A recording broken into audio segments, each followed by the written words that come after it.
बिस्मिल्लाहिर्रहमानिर्रहीम। कुछ लोग ताकत से पहचाने जाते हैं, कुछ शोहरत से।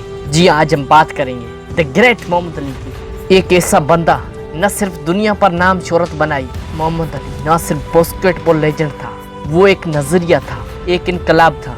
उसकी जिंदगी का हर लम्हा हमारे लिए सबक है। क्या आप जानते हैं मोहम्मद अली ने दुनिया की सबसे बड़ी बास्किंग चैंपियनशिप को सिर्फ इसीलिए ठुकरा दिया क्योंकि उसके ईमान ने इजाजत नहीं दी। वियतनाम की जंग से इनकार करते हुए कहा, मेरा वीत कांग वालों से कोई झगड़ा नहीं है। कभी किसी वीत कांग ने मुझे काला या नीच नहीं कहा। ये सिर्फ एक बयान नहीं था, ये ऐलान था कि जब एक बंदा हक पर हो तो वो दुनिया की कोई ताकत कबूल नहीं करता। क्योंकि उसने कहा था, I am the greatest not because of boxing but because I believe in Allah and he is the greatest. जब उसने इस्लाम कबूल किया तो उसका असली सफर शुरू हुआ। उसने कहा, service to others is the rent you pay for your room in heaven. यानी दूसरों की खिदमत वो किराया है जो हम जन्नत के लिए अदा करते हैं। ये सोच एक आम बंदे की नहीं हो सकती है, ये सोच एक ग्रेट की होती है। ये नौजवानों, अगर तुम मोहम्मद अली की तरह अजमत चाहते हो तो सिर्फ ताकत ही नहीं, तकवा भी पैदा करो। सिर्फ ख्वाब नहीं देखो, कुर्बानियां भी दो। सिर्फ नाम ही नहीं कमाना है, अल्लाह ताला का कुर्ब भी हासिल करो। क्योंकि मोहम्मद अली ने बताया,